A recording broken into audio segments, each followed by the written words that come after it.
live shit. Thanks for your patience and understanding. Wait just one sec. Hello today. Right here would be the point where like I probably have some like theme song or something playing. But since that's not the case, pull out my handy djembe. Give it the up.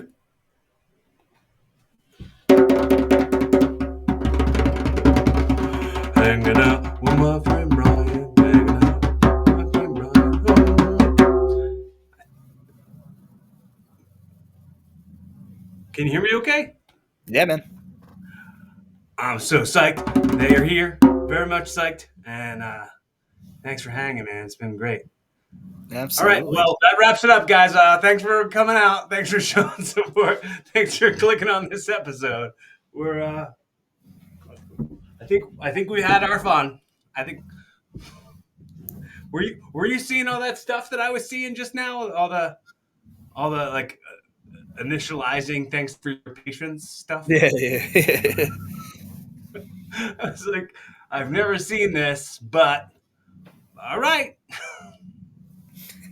This is all exploratory for me. All brand new. Well,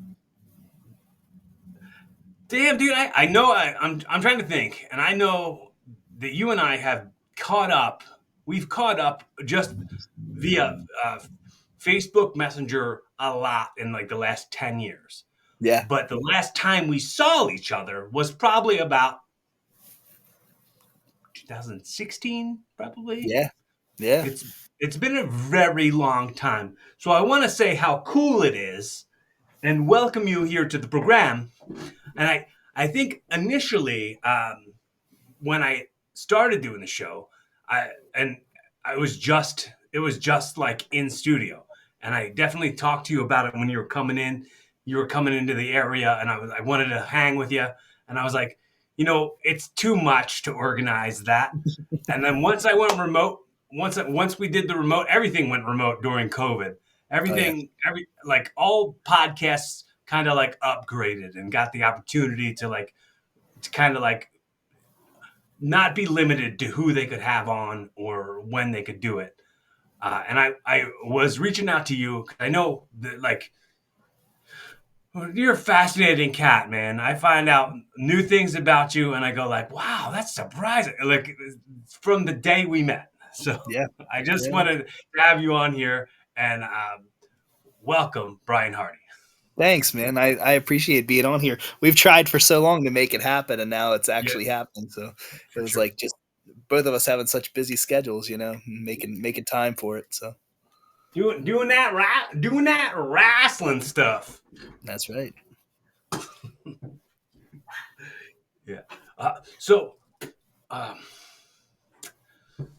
the kind of the questions that I had going through my head was, I know, the funny thing I'm thinking about it was, I remember us meeting, and I saw you had a big tattoo of a microphone on the back of your arm, Yeah, and it said 1990, and I was yeah, like, you were born in 1990. Did it say 1990 or did it say 90?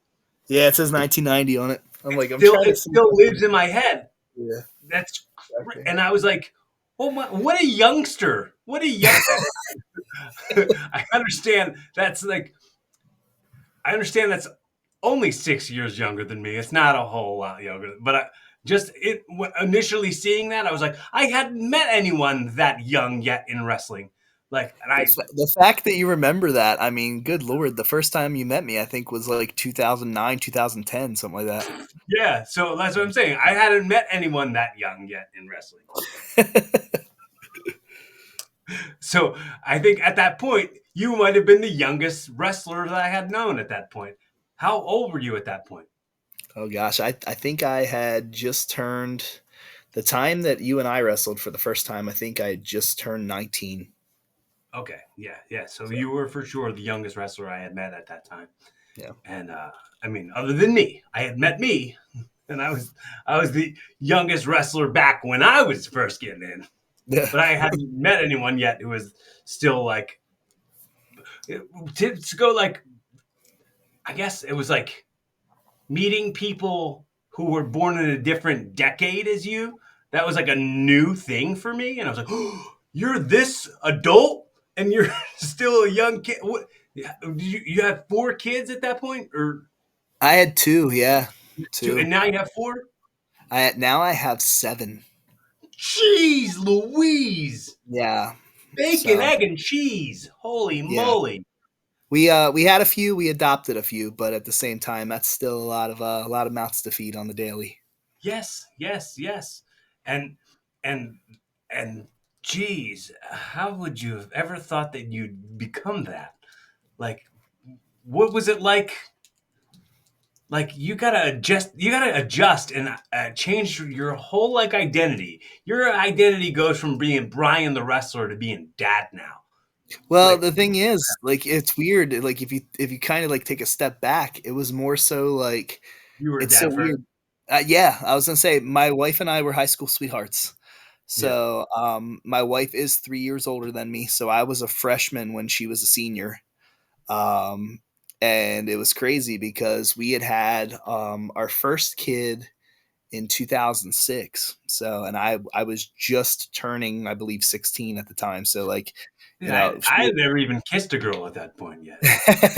it was wild, man. So it was like I literally tell people, I'm like, I think the reason that it's worked as well as it has, I mean, we'll be all over the place with your podcast, like you said, but I think the reason that it's worked as well as it has is because I really was a dad and a husband first, and Right. then like musician and pro wrestler came along. I was a musician for years before I had met my wife, and a lot of the first quote unquote dates that my wife and I had went on was my wife coming to my concerts and stuff like that, and standing front row at my shows watching me sing, and or standing on the Dude, when side. I first heard your music on Spotify, I was like, "Well, this is shocking to come from this guy." I didn't. I was completely shocked, but I was like, "We've got so much stuff we can like talk about because I'm sure there's tons of like wrestling things that have influenced you, and uh, so many rock things that have influenced you, and so many of the same things that probably like hit you and I almost around the same time." Because like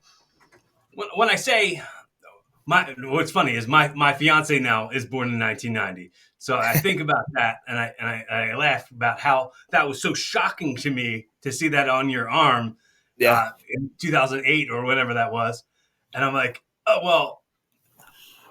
What I realize is my little sister is born 1995, so Okay. like I I went through a whole lot of my childhood kind of doing all like the dad stuff and watching all like the dad shows and changing diapers and doing all those duties. Yeah. In more um, ways than one. and I was like, I get it that all the cool stuff that she liked when she was a kid, I got to like too. And Yeah. like, I mean, I was, 11, 12, 13. Like I was not like a full, and then, and then I just, I think I discovered wrestling when I was like 13. I Yes. never even cared about wrestling before. I didn't like, not that I didn't care about it, but I just didn't commit my brain to going like that's a thing I've got to watch. I don't think I knew on any given day what day of the week it was or what time of day it was. Like that was just things I never thought of. Like I started thinking about it today and I was like, I went to the gym with Alyssa, and she was like, "Oh, there's a clock on the wall right there." The it was an analog clock, and the numbers were like this big, and I was like, maybe that's part of why I never know how to read a clock because I couldn't see that far. I couldn't see that good. I couldn't see that far, and then on top of that, there's the whole matter of like doing the multiplication tables by five. You're like, okay, so that's 12. One is five, two is 10, and you go 5, 10, 15, 20, 20. And then there's little tiny itty little slivers in the middle of those numbers. And I'm like, all these counting, and I can't even see those little digits. So, so I go, just show me a digital clock. When I say what time is it, don't go, there's a clock on the wall. I didn't ask you where the clock on the wall was. Yeah, just tell me what time it is. Yeah. Yep. That's wild. But yes. So what kind of like drove you towards music, and did you kind of have like a whole different idea of what you were going to do with it, like with your life? Did you want to pursue pro wrestling like this whole time, or did you want to pursue music this whole time, or did you have in your brain that you were going to do those all at the same time, just like, because I have the ability to think about like all the things that I'd like to do since Yeah, I so was a it's kid. kind of I was gonna say it's kind of crazy because the thing was I mean, when I say I was a lifer for pro wrestling, I've been a lifer for pro wrestling. Like my earliest memories, like I said, most kids remember like bottles and pacifiers and this and that. Like I remember chewing on a Hulk Hogan Hasbro figure, like when I was a little kid.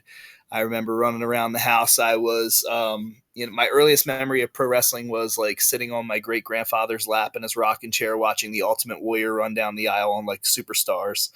Um, that really for me, like, kind of just set the tone. Like, I knew, like I said, I knew since the time I was born, like, I didn't want to do anything else but wrestle. But then the thing was, here in the great state of Maryland, where I live, the Maryland State Athletic Commission is, a very boisterous situation.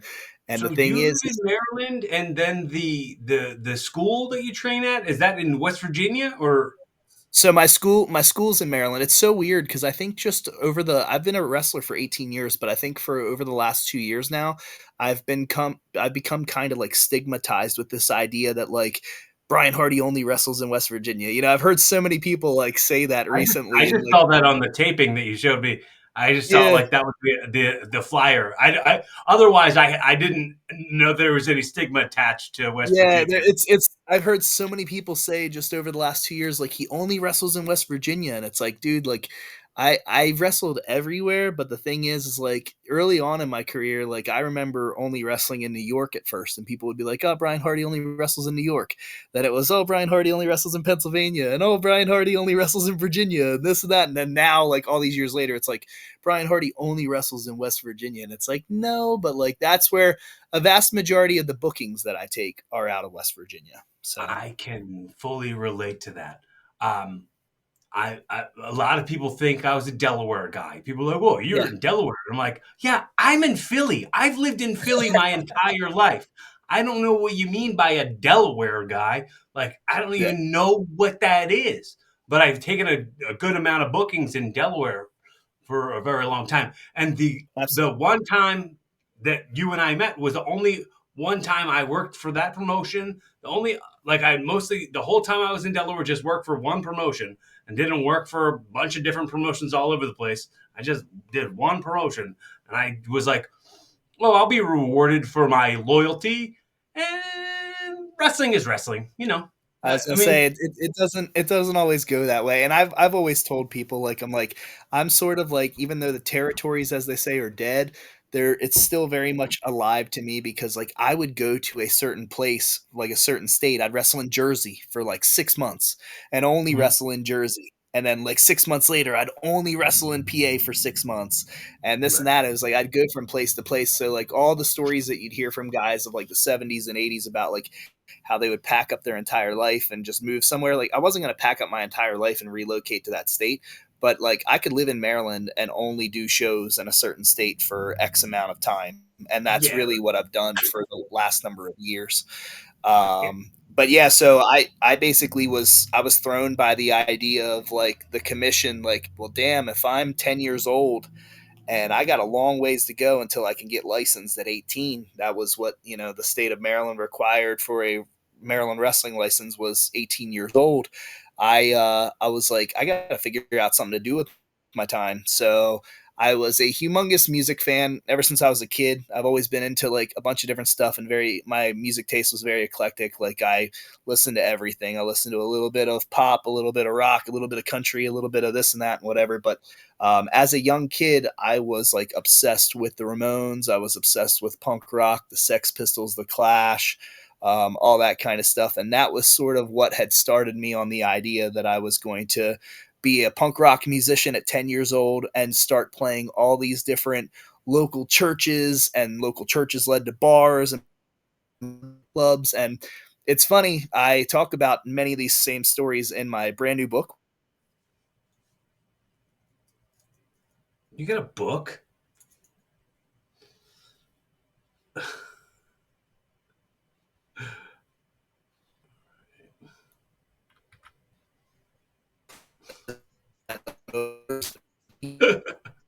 we we got a little connection problem, it seems. Hang on a sec. So I believe you were talking about your book, but then I didn't get a chance to hear what the title of that book was. What did you say it was called? Yeah, it's Wrestling with Life, Rocking All Night, the Brian Hardy story. It's available on Amazon. It is 15 chapters. It's, I believe, like 170 or 180 pages, something like that. And it's You pretty, did it's that, pretty. dude, with six kids. You had the chance. You had the opportunity to write a book. I had to. I started working on it probably in like the spring of 2017, and I finally got it done in like the spring of 2022. So, Wow, wow. I I but do for me. I have no kids. And I started writing a book probably 2005, and I never did anything with it. Uh, but that's really funny. That's so cool. They would probably be a very interesting read. Did you do an audiobook of it? So I started to. That's not been released yet or anything like that, but I have started recording all the audio files for that and everything, and we'll have that uploaded sometime soon in the near future. If people go onto YouTube, they can like listen to me reading the first couple chapters on my YouTube channel. Just basically getting people introduced to the first couple chapters of the book. That way, if they want it, they buy it, they pay for the Some rest, and then they read it. some cliffhangers, some some page bait. That's exactly right.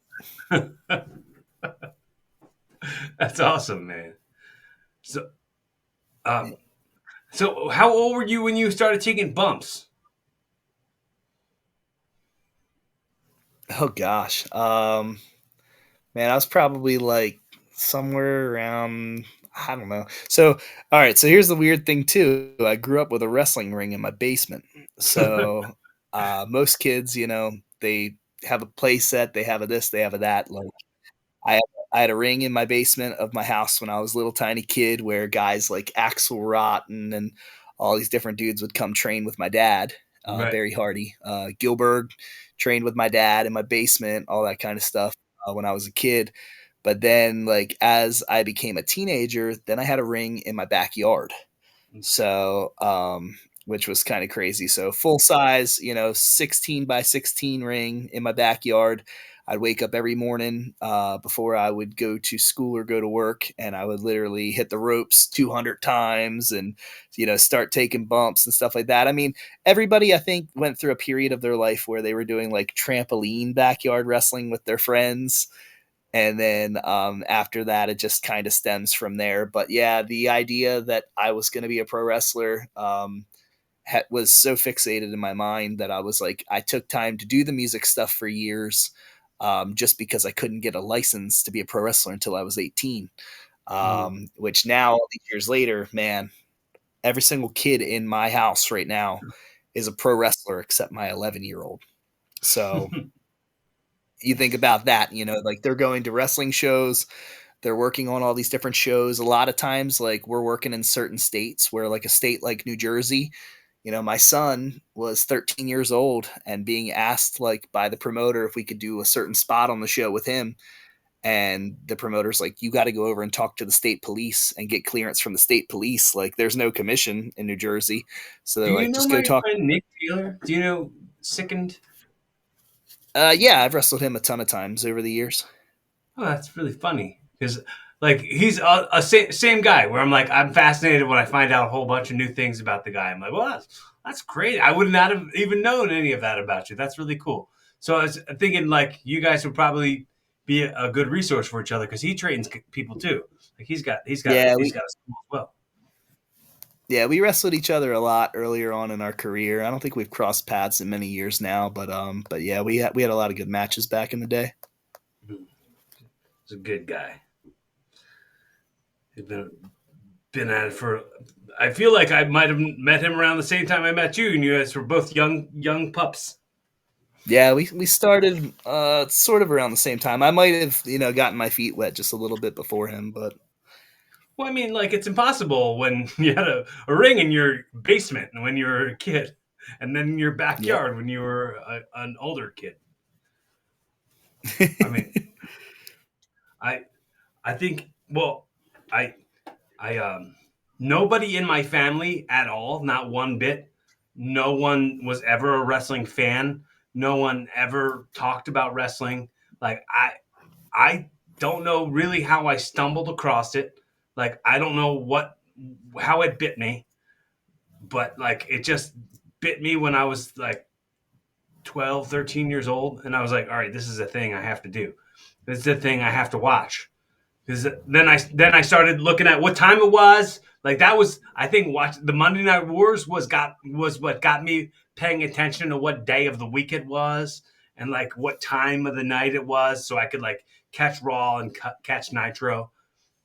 Do you ever remember like what the first segment was that really caught your eye that made you go, "Oh man, I gotta watch next week"? I always give the credit to the first Hell in a Cell. Shawn Michaels and Undertaker was Yeah, probably the Bad first thing Blood. that Yep, Bad Blood, yeah, and the debut of Kane, yeah. yep.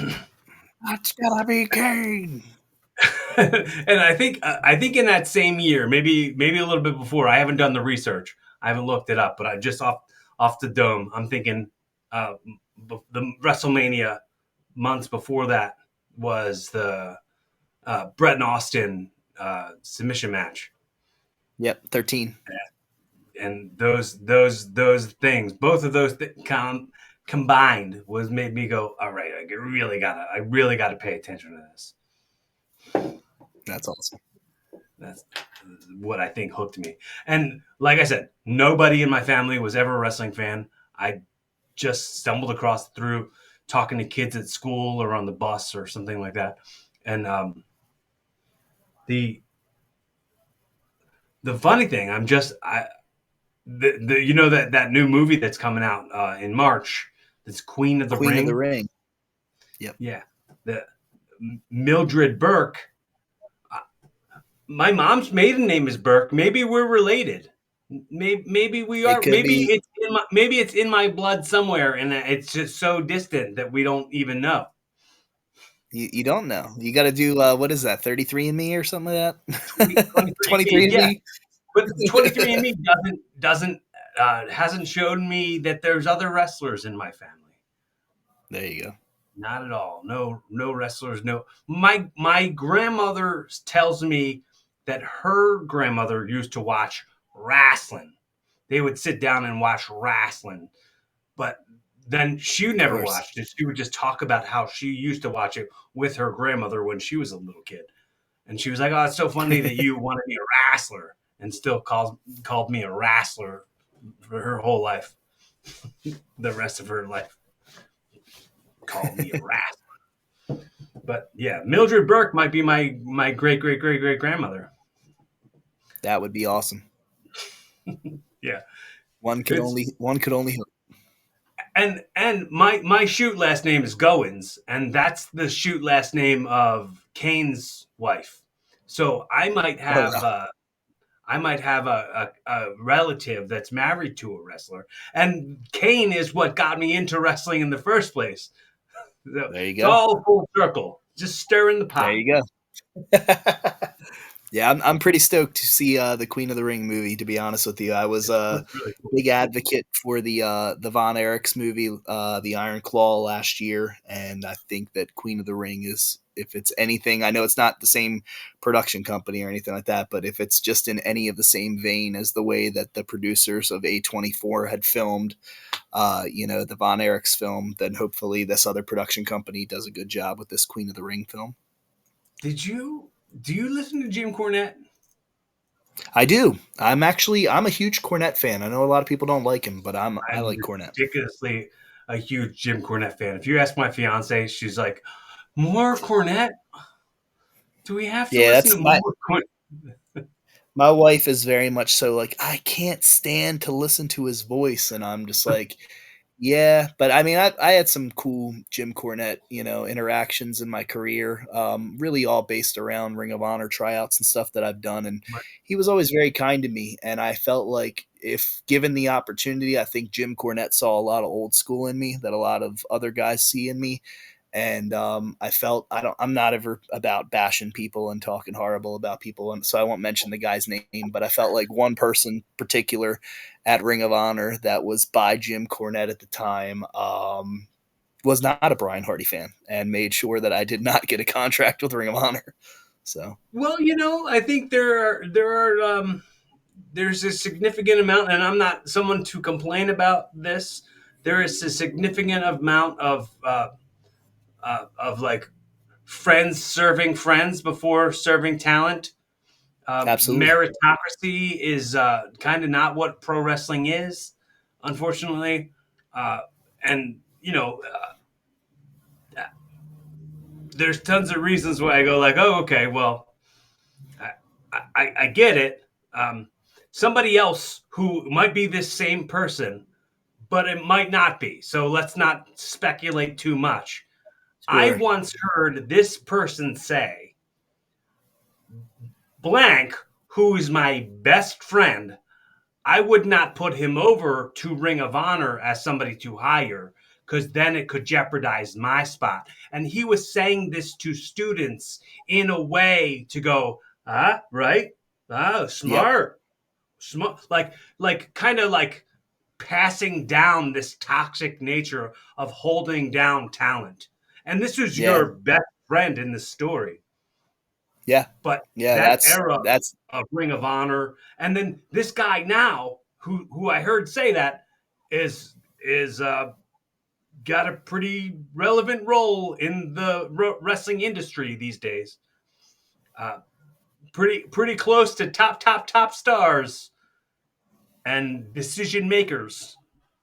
that's But that's the way the cookie crumbles sometimes. yeah, the Unfortunately, cookie has I've crumbled seen real hard. I've seen guys that are the most talented dudes in the world be overlooked a million times, and then I've seen guys with zero talent, make it to the very top just because of who they know. So it's very fickle at times. But for me, like I said, I had tryouts with Ring of Honor. Jim Cornette was always very good to me, and even like tryouts with TNA.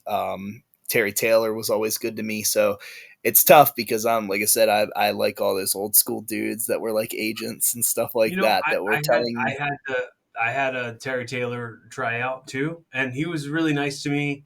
But I've heard a lot of other people have a lot of bad things to say about that guy. But I didn't see it. But No, me neither. All my stuff was very positive with both of those gentlemen, and that's why I said like it's hard because I do hear people say, "Oh, Terry Taylor cost me a job," or "This person, Jim Cornette, cost me a job," and I'm like, my interactions were good with both of them. So like I don't know. I didn't get a job with either of the companies, but like I always tell people I was grateful that I didn't at the time because otherwise there would have ceased to have ever been a Brian Hardy on WWE if I would have ended up in TNA or if I would have ended up in Ring of Honor. So it was like TNA turned me down, Ring of Honor turned me down, but hey, I was good enough to be on WWE, so that works for me. right, I mean the the main reason I was asking you about if you were like Jim Cornette because he had the director of Queen of the Ring on his podcast and was interviewing him, and he's actually the son of the guy who directed the original Rocky movie. Oh, Uh, nice.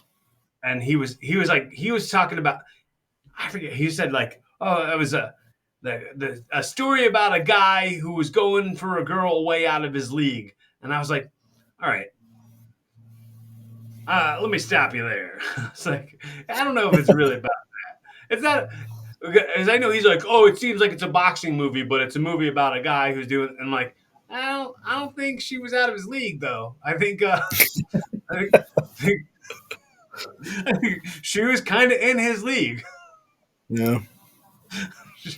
She was exactly in his league. He Yeah. was fighting Straight his up weight class. craziness. But what the heck was that? What else was it saying about the cornet? Why else did I bring that up? Uh, shit. Yeah, man. The speculation, a little bit of that I've heard or that I've read on highlights or headlines, because I don't post on social media. You'll never see it. Any like type, like very rarely will you ever see me type out any thoughts or any. I mean, like that's what I guess what it was designed for, but that's not what I want to do. Like I don't want things that I say to be taken out of context because I nuance is lost in the text. So the inflection and the way I meant it might not be the way somebody reads it. Someone And receives it. I Yeah. yeah, so I got in enough trouble. I got in enough trouble sharing my opinions on stuff. So I'm not when I say got in trouble, I just mean hurting promoters' feelings and them taking my pushes away from me. Like Yeah. I I'm used not to be very. I was gonna say I was vocal, and it was to my detriment for a right. number of Yeah. years. And I really wish that, I mean, Carlito gave me the greatest advice that his father, Carlos Colon, gave him, and that was never miss an opportunity to shut the fuck up. Sorry. I cuss on That's a here. good one. You can Uh, you can say whatever you want, bro. all right. But yeah, it was never miss an opportunity to shut the fuck up. And that always stuck with me. And, my dad used to always preach eyes and ears open and mouth shut.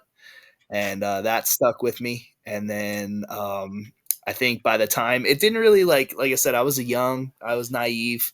I felt for a long time that I looked at the wrestling business like the wrestling business owed me. When I started realizing like gratitude was a humongous thing and that the wrestling business doesn't owe you jack shit, I started really understanding like, okay, like I'm gonna get out of it what I put into it, and I had to change my mindset completely. And I would say that a light bulb didn't really go off until I turned about like 25, 26. And I tell people all the time, like there's people that knew me back when I was, 18, 19 years old breaking into the business, and they say the Brian Hardy at 34 years old is way different than the Brian Hardy at 18 years old, because that Brian Hardy at 18 years old, nobody would have wanted to do business with him. Everybody would have wanted to Well, choke him. we didn't Um, stay close enough for me to understand those little pieces of nuance. You know. yeah.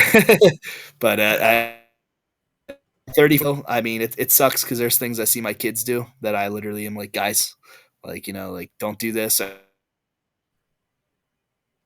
Stuff that I'm telling them like ahead of time, like, don't do this, don't make the mistakes that I made. And they say, well, you still turned out fine and you had a good career and you this and you that. And I did. And I'm grateful for it. But at the same time, I'm like, I'm trying to make things a little bit easier on you guys moving forward than to Well, have to go through the same shit I did. having a good career doesn't mean that it isn't still as good as you'd want it to be, right? Oh, for sure. I think people's that's the word is perception, but I think people's perception of what a good career is, sadly the world looks at financial gain as like having a good career. And to some people that might be it, but other people, for me as a kid, I just I was obsessed with wrestling. So the thing was like yeah, everybody, some people want to have good matches, some people want to make cash, some people want to win titles, some people want to get laid, some people wanted this and that. For me, I think it was always like I was the kid all that of that, grew up. all of that was me. all of that. Yeah, yeah. It's and that's what I'm saying. For most, it's a No, combination no, of I'm, sorts. I'm, I'm, I'm totally kidding. There's way more to it than all of that. That was all Yeah, jokes. for me, I think like being a kid and playing with a Brutus the Barber Beefcake action figure, and then standing across the ring from him when I'm 21 years old, or playing with a Hexall Jim Duggan figure and then standing across the ring from him when I'm 21 years old. Like all this different stuff, wrestling Jerry Lawler, all this stuff as a kid that I was like, man, how cool would it be if this happened?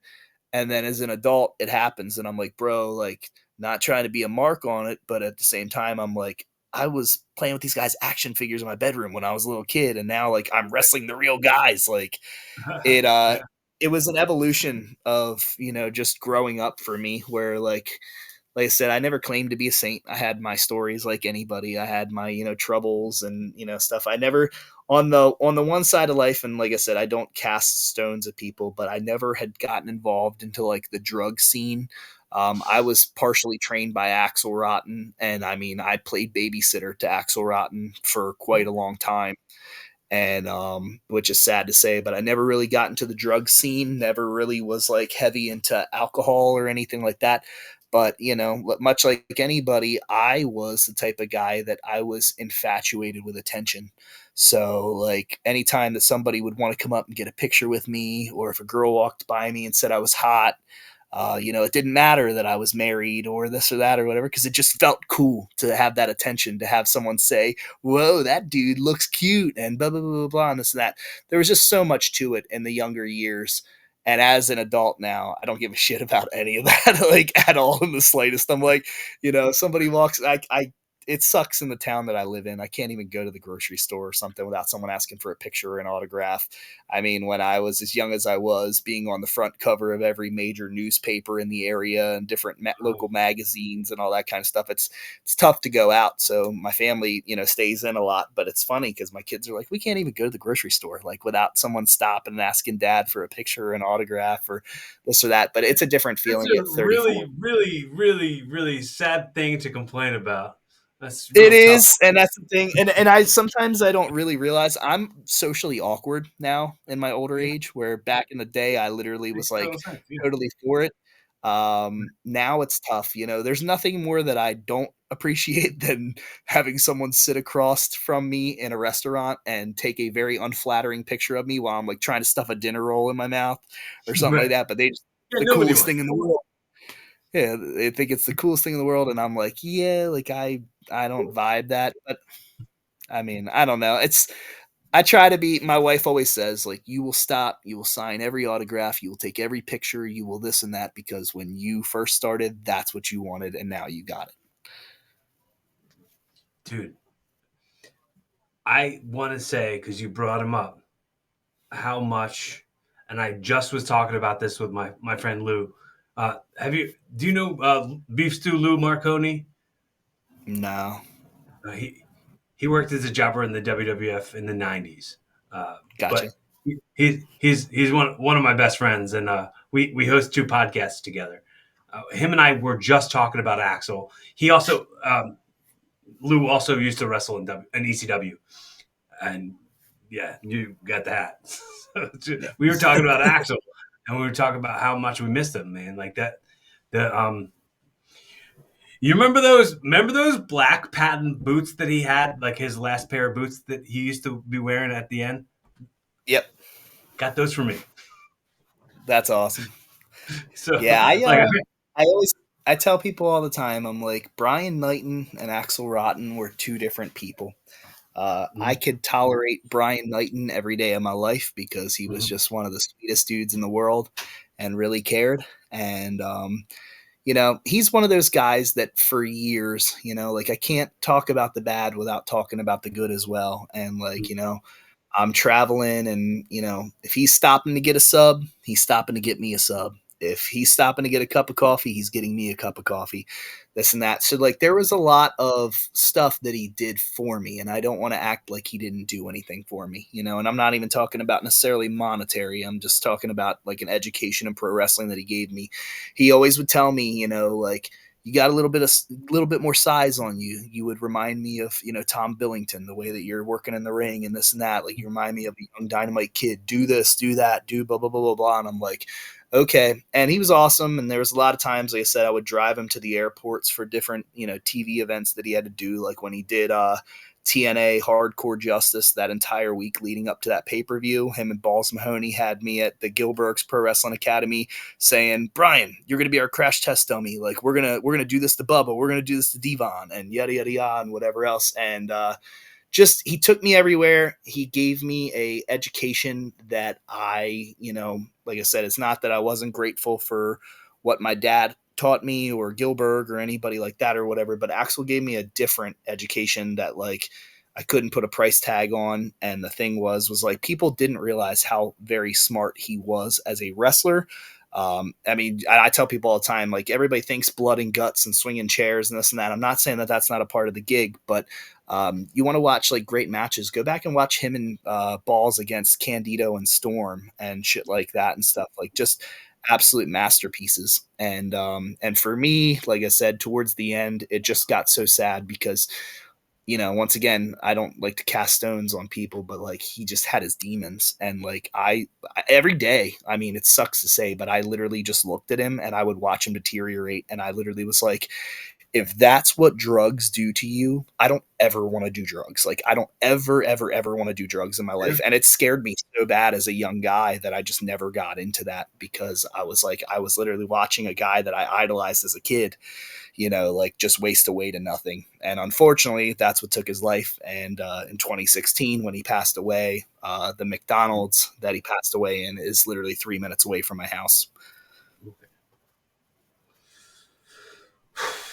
That's it's strange to go past a location and have a memory automatically tied to it. It Like, sucks because it's the closest. Like I never used to go to that McDonald's, and mhm. like I go there quite often now, like with my kids, especially now that they're like all older and stuff. And like it sucks because it's like I can't. I swear to God, hand to God, I can't even walk in the bathroom at that McDonald's because I'm literally like that's where he died. Like he died inside of that McDonald's bathroom. And it like really plays a very like tough emotional toll on my mind every time I even walk into that place because I'm just like yeah like it like such a legacy that he built for Yeah, himself like in pro wrestling. And I mean just to think about all the great things that he did inside the business and how iconic some of the stuff was that he did, the Taipei death matches, all that other kind of stuff and everything. And your legacy will forever be remembered as being the guy that passed away in the McDonald's 3 minutes down the road. the thing with Axel and myself, I don't like I didn't have like I wasn't like a big name in the independents, and I wasn't somebody everybody was paying attention to, but like he made me feel like I was. Like Yeah. he would talk to me like I was on a bigger level than I was at, so that I'd get to that level, and then Yes. like He and then I became main eventer gradually through having him talk to me that way. he was a very good motivator. He was very good at enhancing people and their images in a sense of like he was like if I'm a star and you're with me, you've got to be a star. So then that way people will think that you're equally just as important as I am. Mm-hmm. And he was very good at doing that at anywhere he went. And a lot of times when I would wrestle him, I'd literally, I mean, did a lot of different like main event stuff, did a lot of different tag stuff with him. And every night that I would do that kind of stuff, I'm like, I know I'm getting the chair shot at the end of the night, but like I Yeah. felt equally as important because he kind of like set a tone where he's like, I'm gonna look good and I'm gonna get my shit in, but you're gonna look good too in the process of it. And I Yeah, felt we never like had a match against each other, and I never got hit in the head with the chair from I blame if I have CTE, I blame it from Axel Rotten chair shots to the head. That's for I sure. think. Well, I mean, I always say when anyone asks me a thing that I don't remember, I'm like the early 2000s for me was just a series of unprotected chair shots to the head. So Yes.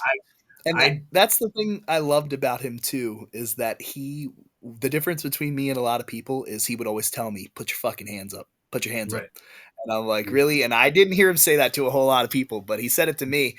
And man, you want to talk about every single blood vessel from here all the way up, like just literally Right. going like that, like that ruined my every night we would be going driving home and I'd have like ice on my hand and I'm like, good God, because my hand took the blunt of that most of the time. You know what I can't stop thinking about is uh, when you're in a low boy ring and Yep. someone jumps you over the top rope and you don't remember that you're in a low boy until your legs hit that ground like right before Hard as everything, hell. like, and how sore your heels are. My heels are Yes. still sore. Like I can't like just thinking about it, my heels hurt. and Yeah. and you got to think that might be why they call us bad guys heels, because Literally. Literally. you're still, I'm sore thinking about it. Yeah, I mean it's funny that you say that because the school that we or I mean the ring that we have at my school right now is a low boy ring and it's the same thing I've learned over the years to like kind of tuck my legs in, but like there's guys that will, we're practicing for a rumble this past, week or whatever at somewhere they're going to or whatever. And it's like guys and they'll take it, man, and exactly what you're saying, boom, just right straight to the floor and I'm like, "Oh, you'll learn eventually. Like you'll get it after a while." Low boy rings are killer, man. Yep. It's like those seem more like a one-off to me. So like if I'm in it like all day, or if I'm in it all week or something, and like then I'll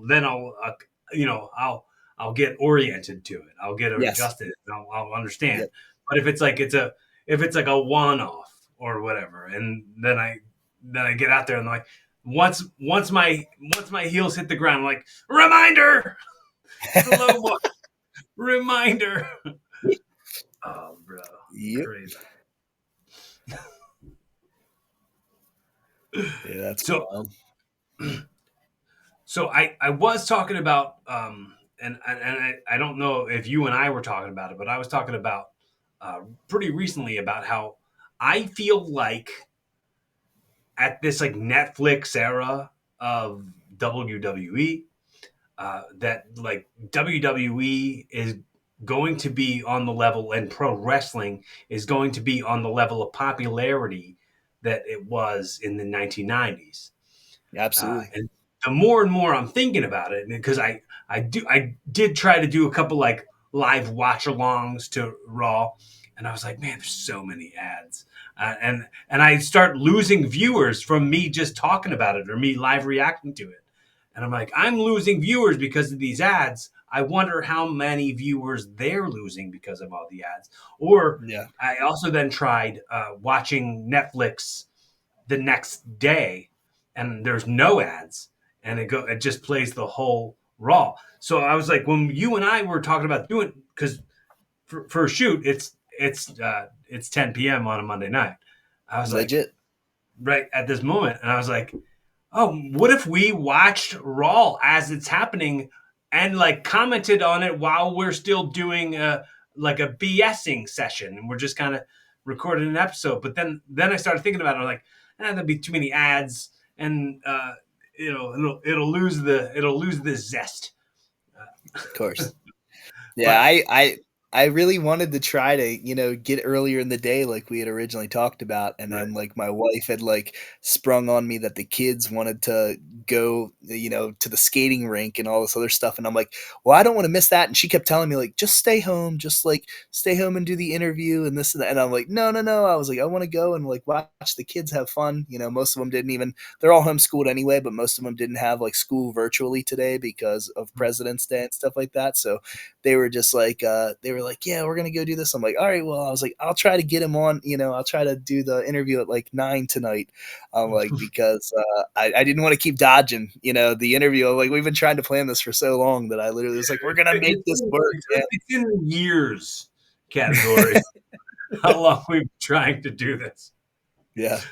Uh, Yeah, the schools got canceled recently for the Eagles Super Bowl parade here in Oh Philly. my Uh, god.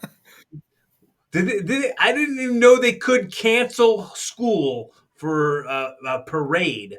I didn't understand. Yeah, I didn't think that was a possibility. I've Like never even heard that before, so that's a first for me too. like the schools were all canceled, and I was like, "What the hell?" All right, well, I guess that's something they. Well, I guess the Eagles weren't winning when I was in school. I, I'm Yeah, not. man. I'm not a huge football guy, but I can't give too many examples. But I know like it was a whole different time. Like I think 1990s Philadelphia Eagles. And completely correct me if I'm wrong because I don't really watch it. So other people who are watching it who are like huge Eagles fans are like, you shut your mouth right after they hear me say what I'm about to say. I felt like that era of the Eagles was maybe like the beginning of like the ruthless aggression era where like nobody was really watching it. And Yeah. people were like, I all right, we already I saw the invasion botched. We don't need to watch anymore. I'd have to talk to my brother-in-law about that one because like him and my son are both diehard Eagles fans, and everybody else in the house, like I don't know, we're kind of split. Half the house likes the Ravens, the other half the house likes the Pittsburgh Steelers. Um, I'm a Ravens guy, but my brother-in-law though and my son are both Eagles fans, and I mean avid Eagles fans. So I don't really know in comparison to what it would have been in the '90s, in comparison to today. But yeah, I mean they're I'm they're only very saying that because they never gave us the day off school for a parade. happy. Yeah, that's true. That's true. So I'm the guy only grasping at straws here, and I don't have any real solid point. Hey, Hey, how come we whatever didn't get a works. parade?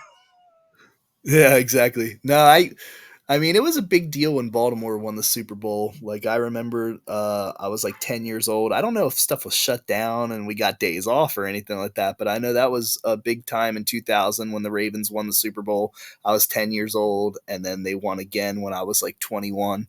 And I mean, I don't know, but Philly's crazy though, man. Like I saw them tearing up their streets and stuff over the victory and everything. Like that's wild. Yeah, we were down there, dude. We were, it's not the Broad Street's 10 minutes, 15 minutes from here, and we were like, yeah, like because we originally went down at where I'm from is like Bucks County, Levittown. We were down there. We watched the game at the bar I work at, and then went directly from there to like what's called 5 Points. It's like an intersection where there's five different streets all intersect, and there's a huge gathering of individuals celebrating and going nuts. And we were like, oh well, all right, well we're gonna leave here. And Alyssa was like, yeah, we gotta go down. And sit. We got. She doesn't talk like that. I don't know why I said like she was like, we got to go down to Broad Street right now, and I was like, it's not really that important to me. And she's like, it's very important to me. I'm a South Philly girl. Blah blah. Like she's like, you can't have a South Philly wife and then expect to not have to go down the South Street when the Eagles win the Super Bowl. And I'm like, all right, we went down there. We got out of the truck.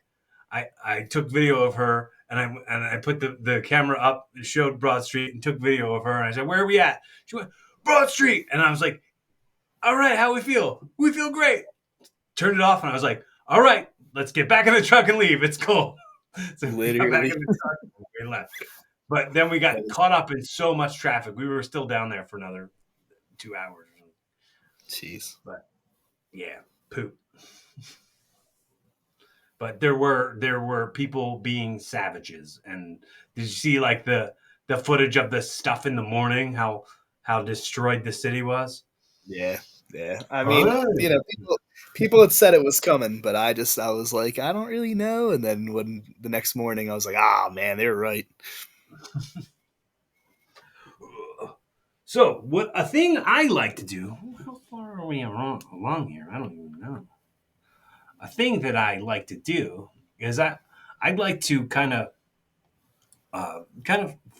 flip this around and ask you if you had any burning questions for me, or if you wanted ever anything on the record that you wanted to maybe say to me, or ask me any advice or anything like that. If you got any parts in your head, because I like to do a part where I talk about how like this stuff is like special, like on the record stuff. This stuff is like a time capsule. Like we're Yeah. we're gonna watch this back and think about the time that it was when Philly won the Super Bowl and blah blah blah. We're talking about all this. It's a real time stamp on who we are and where we are at this time. And in Well, this time, I was I gonna say, normally I would say that my most important question, like the thing that I would ask while it was just you and I, you sort of answered a little bit already. Number one, you've completely blown my mind that you even knew what tattoo was on the back of my arm. I find that to be freaking hilarious. Uh, but number two, like to add context into that, I was gonna say like, what do you remember just from literally Cory Castle's mind? What do you remember about the very first time that you had met me, like your first, they say first impressions are everything, that type of stuff, whatever. Like, is it so faded, is it so long gone that you're just like, oh yeah, it is what it is? Or is that your takeaway from meeting me, was instantly like the tattoo scenario? uh, geez, uh, it you were somebody I remember thinking when we met, you were somebody who took wrestling seriously. There wasn't there wasn't a lot of it in the locker room at that show we were at. There wasn't Yeah. at that event. There maybe wasn't a lot of people who took wrestling seriously, and like you had like real boots and like real gear, and I thought that was real very professional. Um, I can't really think of much else. I think I I think I was on the verge of like making sure I didn't want to make you seem like I was unimpressed by you or something. Like I didn't want to like I don't want to like big time you in any way, because like I didn't know who your dad was, Yeah. and I didn't know who a lot of the people you were talking about were, but like I knew that we knew a lot of the same people and that we got along really well. So I was like, my impression of you was that you were a positive guy, and you really shocked me over the fact that you had been married and had kids, and you were that young. Yeah, I felt terrible during that first interaction. Sorry, my dogs are barking in the back.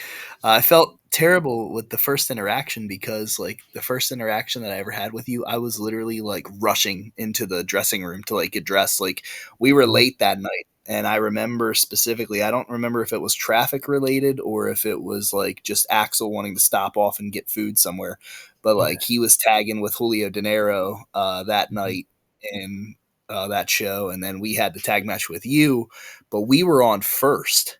So that's Right. what I remember, like running in, like dropping my bag, shaking your hand real fast, and hey, bro, and blah blah blah blah blah. And I'm getting dressed as I'm talking to you. So like, I remember that being a big thing that night, and just like, oh shit, we're on first, so we better do what we can.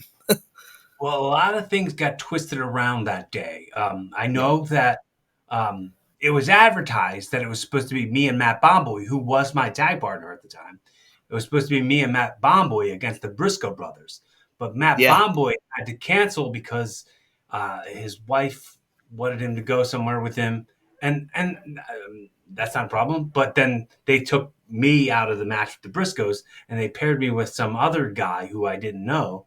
Like I yeah, maybe met that guy once or twice, but I I was like, okay, now we're just a match that's thrown together, and it's yeah. not it's not really highlighting or lowlighting anybody. It's just cold out of nowhere, and I'm It's not wild. It's wild. cold.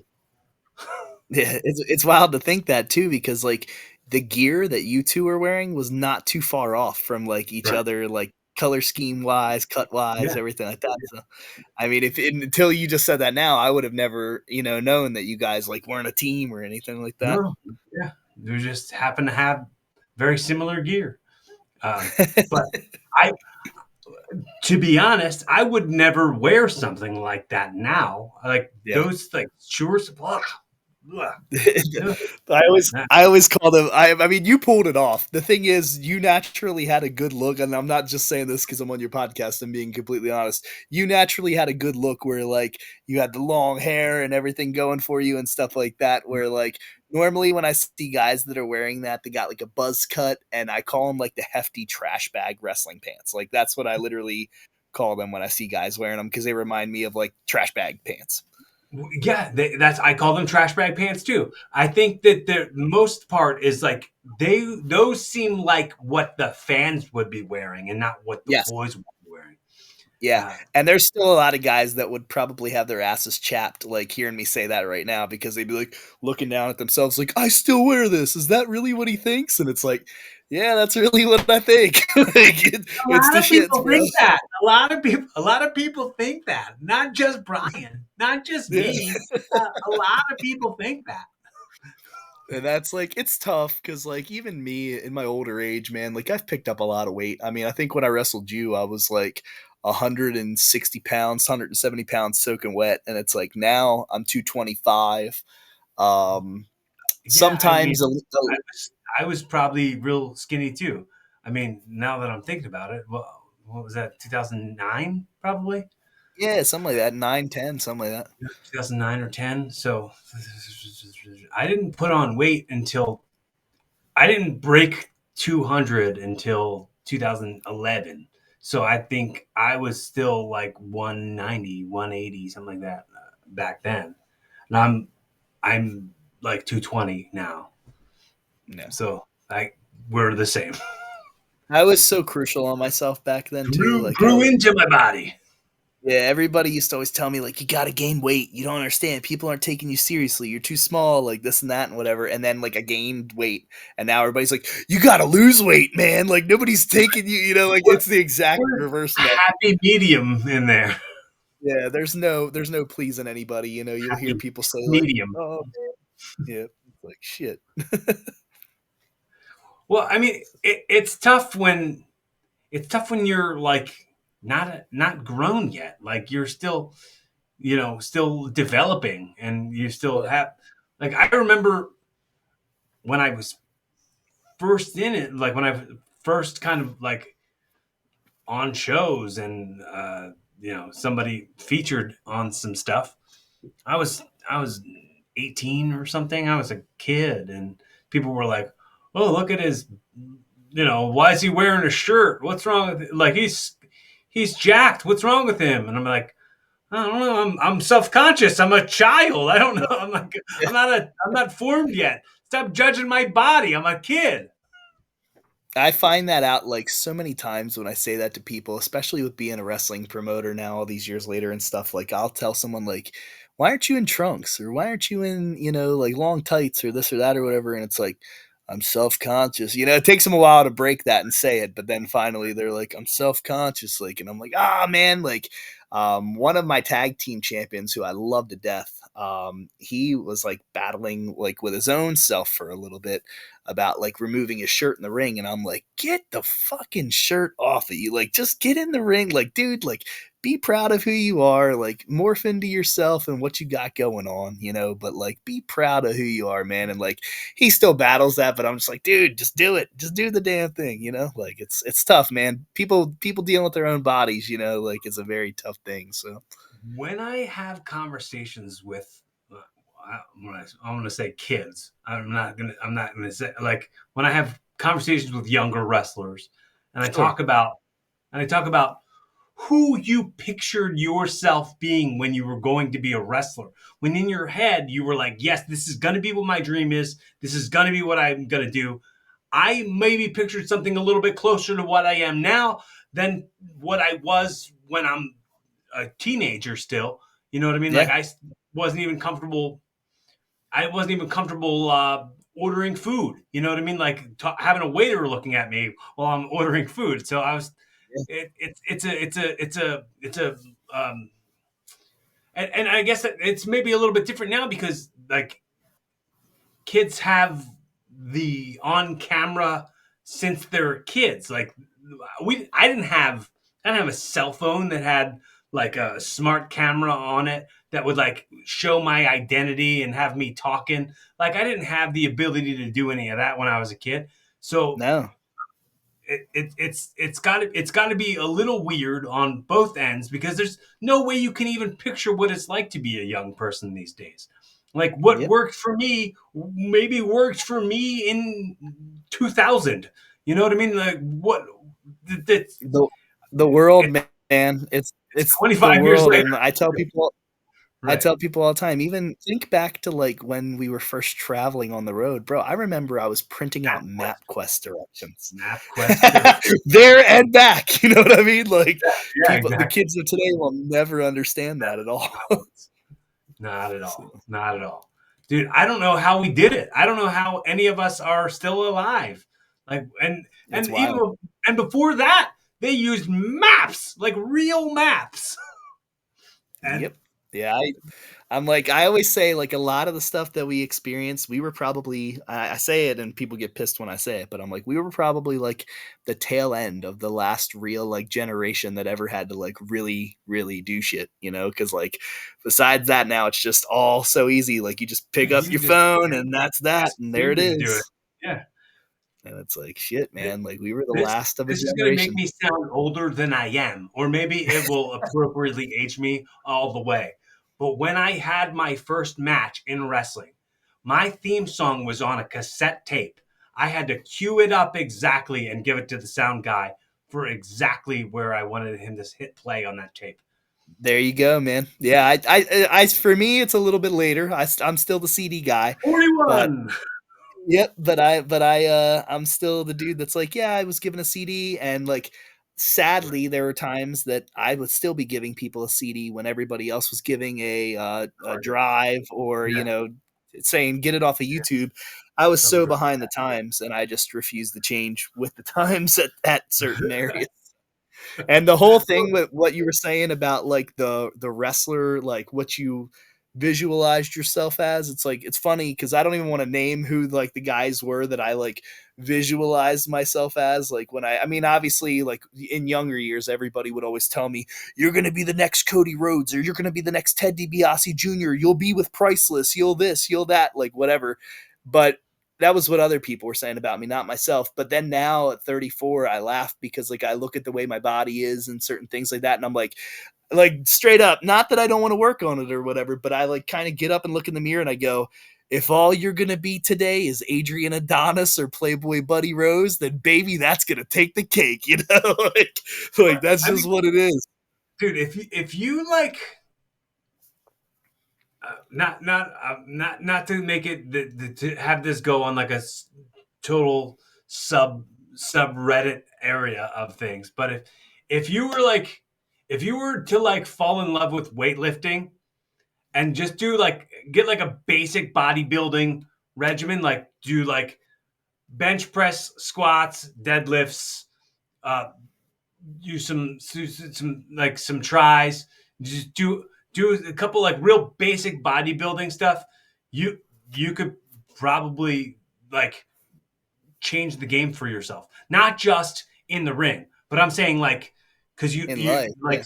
start because I went to a bodyguard school and it was 2016 and the main instructor he started talking to me about well not talking to me specifically he was talking to the class about and I was the youngest guy in the class and the only one there who had ever done deadlifts before I have to say that uh, but then he started talking about the importance of like weights and being stronger and like Absolutely.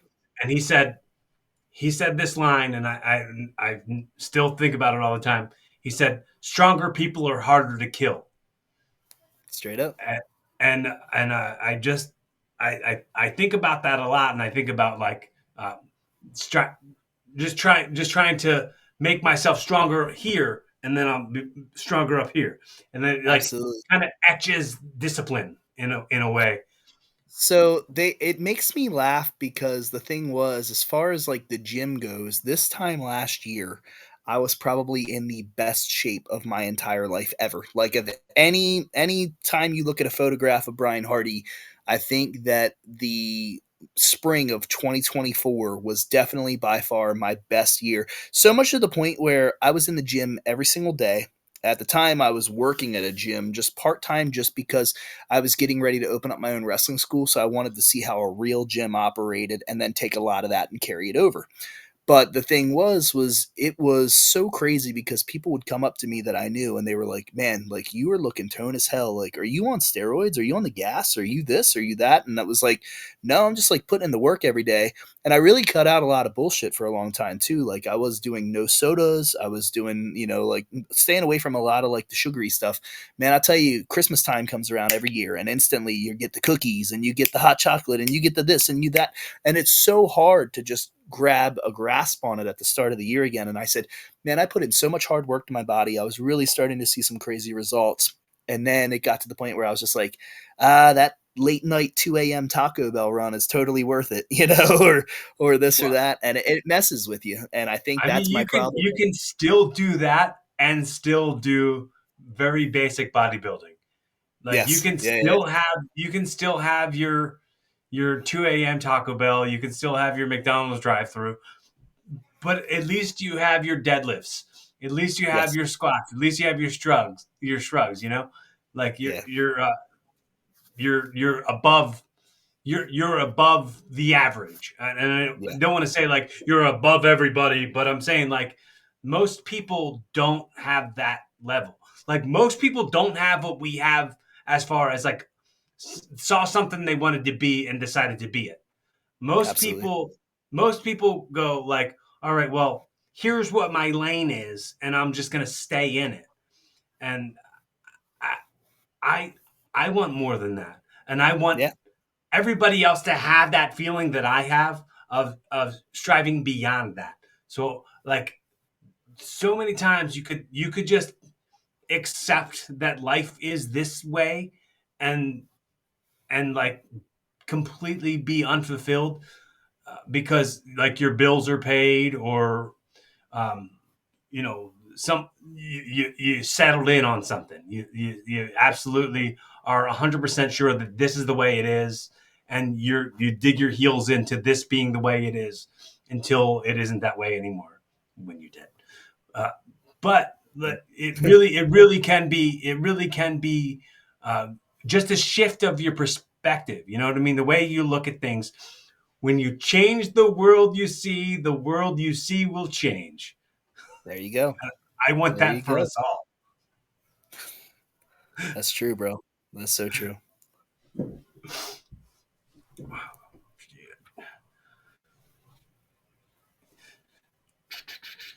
Just a few more things, and I'll send you off into the sunset with a hot dog and a handshake, and you There rock you and go. roll, rock and roll. So, what I do on this program, as we were talking about things on the record, I do a segment where I talk about audio time travel. I say the messages that you speak now here in this time in 2025, uh, right around Valentine's Day 2025, you're speaking the next words that come out of your mouth. You're speaking to your kids when they uncover this recording 20 years into the future. Let's say you know, 2045. This somebody else who cares about you and has decided to jump in and do a deep dive on Brian Hardy and understand a little bit more personally what motivates and what inspires Brian Hardy and what can give them a message to be a better version of themselves in 2045 from 2025. What are you saying to them? Absolutely. I mean, it's kind of crazy because it's probably the same stuff that I'm already preaching every single day to my kids. But pretty much, in a nutshell, I could list off like 10 of my top catchphrases and things of that nature that people would go, "Oh my gosh, that's very inspirational." Like I said earlier, drop the Carlito line, like from Carlos Colon, never miss an opportunity to shut the fuck up. Keep your eyes and your ears open and your mouth shut. You literally, you want to be inspirational to people. You want to help others around you, but you also have to understand that you live in a world where everything is telephone, telegram, tele-wrestler. So even if you do everything by the book and you feel like what you are doing is the right thing, someone else around you, you might always be the devil in their eyes. You might be the bad person in their, in their story, and you can't necessarily change that no matter what you do. So you can't stop being who you are just because somebody else is saying something. I think the biggest I heard thing that phrase said as, "What other people think of you is none of your business." that's so true, and that's one thing I preach to them all the time. I think my biggest Use takeaway, that one if you've never used it. Use that. Go ahead. yeah, You and can have it. in the last number of years, I think the biggest takeaway, no matter what, is I don't treat people good and I don't treat people bad. I treat people accordingly. So if you are, the best person in the world and you're willing to give me the shirt off of your back, I'm going to reciprocate tenfold, and I'm going to be even better of a human being to you because you were so good to me. But if you are looking for arguments, if you're looking for fights, if you're looking for me to be the bad guy in your story, I'm going to be the fucking bad guy in your story. And I'm going to be 10 times the bad guy that you're telling everybody that I am in your story, because I can fucking show you how bad of a guy I can honestly be. But, I don't go out of my way to be You work horrible. yourself up into a shoot. That's it, brother. You know what I mean? Like I tell Don't people work all the time, yourself into a shoot, brother. That's just I, that's a, I tell people all the time, like it's the telephone, telegram, telewrestler thing. yeah. But I really do think at the end of the day, it's just, try to give people the energy that you want to receive. So, always extend your hand first, always try to be the kindest soul that you possibly can be. If you're feeling disrespected, if you're feeling, a lot of people would say turn the other cheek and this and that. I don't necessarily agree with that either. I feel like if you're being disrespected, people are saying things about you that you don't deserve, that type of stuff and everything like that, give them a reason to really talk then, you know what I mean? And that's, I pick and choose my battles a lot of times, but these are all conversations that I have with my children all the time. And, a lot of it pertains to wrestling. A lot of it pertains to the music business. A lot of it pertains to real life. But it's like, it's every day I wake up, I'm just grateful to put my feet on the ground. I talk about 3 things a day that I'm grateful for in my life, and gratitude is a huge thing to me. I'm super thankful for everything that has happened in my life. And sometimes I think the other biggest piece of knowledge that I pass along to my kids all the time is people come into your life for a reason, a season, or a lifetime, and they can rather use you, and it could be either in your life long enough to teach you a lesson. They might be there for a little bit just to get what they feel they need out of you, or you might make a lifelong friend from somebody, or like, here's the thing, man, you and we don't speak every day. But the thing is I would never allow anybody to talk bad about you because you've been nothing but kind to me since the first day I met you. So I, it's I like, don't I don't see I don't see a future where we're not still communicating. You know, yeah, at least once every 6 months. that's it. And I always tell people all the time, I'm like, I am the worst communicator. I try to be a great communicator, but like I'm the worst because I have trouble keeping up with people. I'm the type of guy that will sit in my room and then randomly out of nowhere think about like a moment in time in my life and then just shoot somebody a text message. I did that the other day with Julio De Niro. We hadn't spoken like almost a year and a half or something like that. Not because we had any heat with each other or any problems or anything like that, but just because he's got his life going on with his wife and kids, on this and that, whatever, and then that happens, or maybe he pops up on the TV screen on like an old episode of something I'm watching or whatever, and I'm like, wonder how Julio's doing. And then all of a sudden I shoot him a text message, and then me and him are on the phone for an hour and a half, and I'm like, that's just how it is. But my thing is, I He was always want another everybody guy I around me. liked, man. I liked that guy. I always thought it was really interesting. They had the shaved abs. He had his abs shaved. But he was definitely It's the a trick. man. Like I I tell wanted to people, do it. I wanted to shave my abs on, but I don't think I got hairy enough. I don't think I ever got hairy yeah, enough for there's that. so many good guys, like a lot of times you only hear about bad, but in the business, and I'm like, I try to find the good in everyone always says that to me, like, Brian Hardy tries to find the good in everybody. I really do. But the thing is like, you meet so many like bad people in this business and turd nuggets that you want to stay away from, but then you equally meet just as many good people that I'm like, even if I don't talk to them every day, like I really hope to God they're doing good because like they're such a nice person and this and that. Like I hope like that really good stuff is like coming their way and all this other stuff. And it's like I mean every word I say like when I talk about that kind of stuff because I'm like, Yeah. yeah, dude, like people just get busy in their lives, you know, like that's I'm like I even something as simple as this, like finding the time to do a podcast. It's not that I don't want to do a podcast. It's just like, hey dad, can you do this? Hey dad, can you do this? Hey hubby, can you do this? Right. Hey Uncle Brian, can you do this? Hey Mr. Brian, can you know come next door and do this? And it's like it's just a million miles a minute every day. And it's like you're trying to do the most that you can for everybody, but it's just, you know, time catches up with everybody. So it's like check in I on said this to one other guy who was older than me, and I'll say it to you, and you're younger than me, and it wouldn't make any sense for me to say it, but I say it like I want to be you when I grow up. there's a lot of guys that are in like their 60s in the wrestling business that always say they walk by me and they say, Brian Hardy, you were my favorite wrestler when I was younger, you know, just being like stupid or whatever. And I'm like, Yeah, you know, yeah. that's It, hilarious to me. it's like the fact that you get to kind of live the dream like that, you know, like you know, you got your own wrestling students and you got your own facility. It's that's for sure something I wanted to do, live in the dream that way. Wanting to like mold young wrestlers. I've never had my own student. I mean, as somebody who's been wrestling for most of my life, uh, I just I just never stumbled upon a situation where I could train somebody from the ground up. But it must. I'm assuming it must be very rewarding.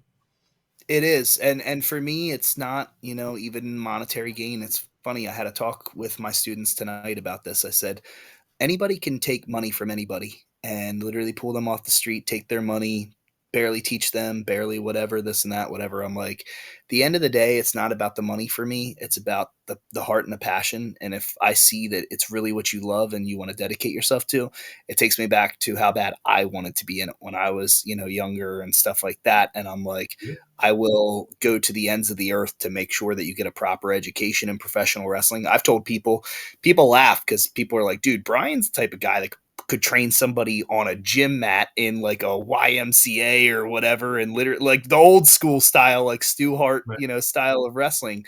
And I could, and I have. But the thing is like, I don't think people understand, like, I never thought I'd be in the situation that I'm in right now, like where we have the wrestling school, where I'm running the wrestling company, where I'm still wrestling, like all that. I didn't envision that all that was going to come, and it came quickly, dude. Like I tell people all the time, like it wasn't like one of those like, oh, we plan and plan and plan. Like we had a 2-year plan and this and that and whatever set into motion, and it has gone. It's superseded what I thought it was going to. Even so much to the point now where like we're getting ready to release our first line of action figures, and like that's unheard of. I Yeah. released years ago. I released a wrestling magazine called Mhm. USW Magazine, and it was coming out every month, and it was 40 pages, full color, and I was doing all that myself. I didn't have any helpers or anything like that. I didn't have any publishers. I was a one man operation that was sending my 40-page magazine in to be printed and duplicated multiple times by a printing press company, and then basically I would just go all over the indies and sell my wrestling magazine. Right. And it got to the point where I was in the ECW arena, and Bill Apter came up to me and was like, I'm the king of wrestling magazines. And like, I highly endorse this magazine. Like, everything that you're doing right now is like the way that it should be done. And to hear stuff like that, that's worth more than any dollar. That's worth more than anything. Cause like I said, I hear a lot of guys say, oh, he's not doing it right, or he's not doing that. And everybody's a critic, you know what I mean? And you try to put that on the back burner and not listen to too many of those people. I also say, like, you know, be a good judge of character and listen to where the source and where it's coming from and what is being Consider the said, source. and what Consider the that source. person is accomplishing. Yeah. But for me, though, I just, once again, the word gratitude is not a gimmick. It's just that much all the time because I'm just like, dude, like I went to my school tonight and I trained 8 students and, had them running drills and doing Mexican rolls and doing all this crazy stuff throughout the night. And then at the very end, like I'm leaving there locking up going, I still can't believe this is real. Like I still can't believe that 3 days a week I'm teaching classes for 2 hours a night. And, and then we are You were talking about you said you said about a while. I mean, you said a long time ago how you felt like the wrestling business was you were owed something by it, and I think yeah, that I identified with that because at one point I maybe felt that too. Like I had dwindled in it, and I'd suffered for so long, and I think a lot of people think that there's some payment owed to them when they suffer for something, and I yes. think that I I I had a lot of humbling to do, and in that humbling, I understood eventually about how the wrestling business was around way longer than I was ever here, and it's going to roll right on when I'm not here anymore. So CM Punk said it best. We're all just another spoke on the wheel. You know what I mean? And we're the this one guy, Aubrey Marcus. He says we're all. He said we're all sandcastles that the beach is coming for when the waves there you come go. up.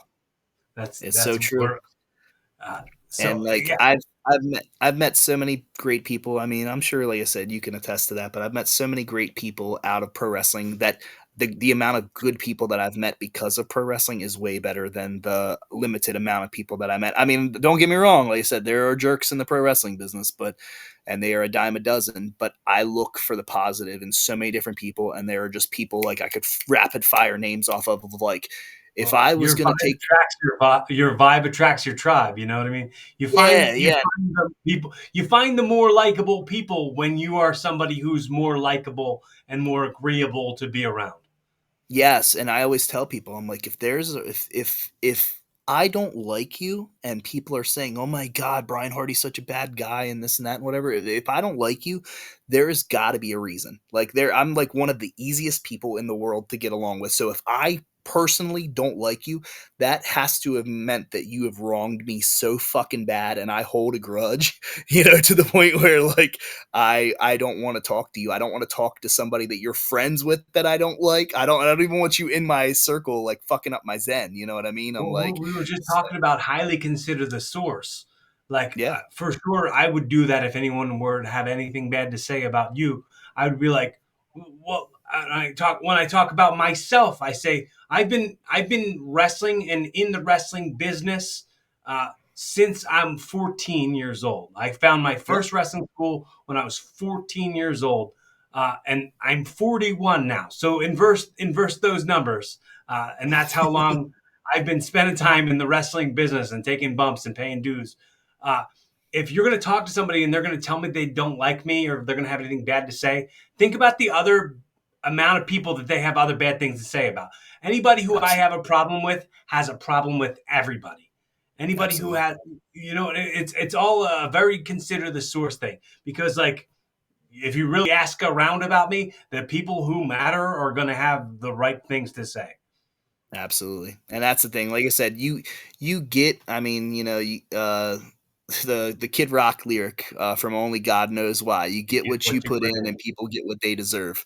Um, that is so much the truth to the point where the guys that have treated me like trash over the years, unfortunately, like I said, some of them are in a lot of really really bad situations. Whether it was just that their reputation was ruined, or they ended up unfortunately passing away, or whatever the Yeah, case may have been. only God knows why. Yep. And then the good dudes, like I said, they're still, shooting the shit with me, talking every 6 months. Like I said, we might not talk every day, but we're checking in to make sure each other are alive and life is going good. And I can vibe that way, man. I'm not a needy friend that has to be talking to someone every single day. I'm like, I cannot talk to anybody and then catch up with them 6 months later and pick up like we never missed a beat. A famous Jamesism, Cory Castleism, is as I say the currency of your effort and your attention means so much more to me than any of the monetary, like you were talking about, any more than like that currency of your effort and your attention means more to me than any dollars and cents you'll ever make, borrow, or steal. you know. Absolutely. So the fact that I think this is probably the longest conversation we've ever had, and Yeah. the fact that you be able to hang with me, dude, I appreciate it from my soul, and I look forward to being a resource for you in any way that I can be.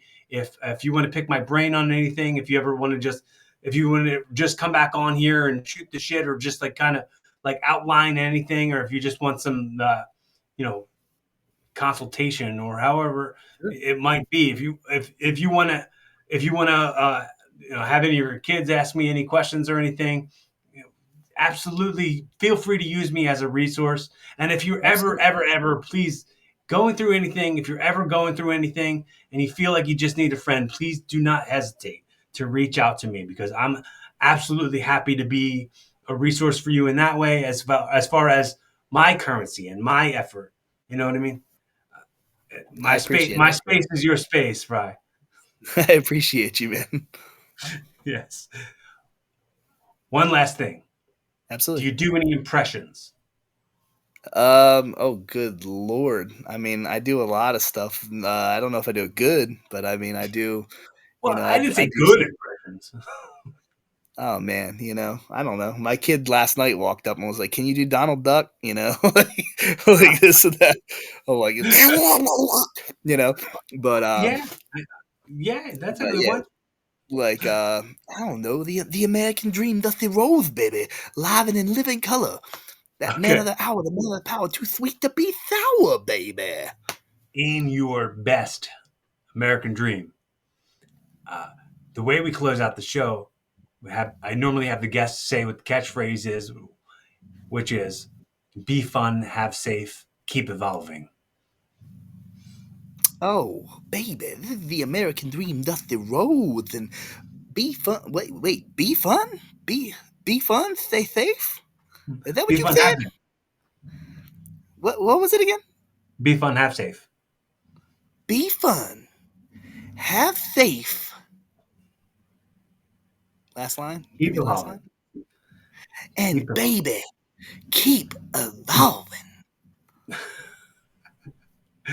Do you understand that it's like be fun, have safe, but switched around? Switched around, absolutely. Yeah. I'm the type of guy that I'm just throwing lines on the fly all the time anyway. So I'm just like, what? Say that again. Say that again. Pass me this line. Yeah, no problem. Cool. When my brother and I used to live together, and he would leave and he would go doing like Uber and Lyft. He would go do that for hours, and like you're having tons of strangers in your car, and who knows where they're headed. I would always say to him when he left the house, I'd always say, "Okay, be fun, have safe." And since then, I've just had that become my like catchphrase. It works. I So love it. uh, It works. I, Do you have a I, T-shirt with that on it? Because if not, you should. no, but there will be now that you've mentioned it. There you go, dude. You got it. I hope anybody, if you're watching this, if this is the first time you're catching it, I hope you got some value out of it. If you did, please hit the like, subscribe, and follow me on social medias.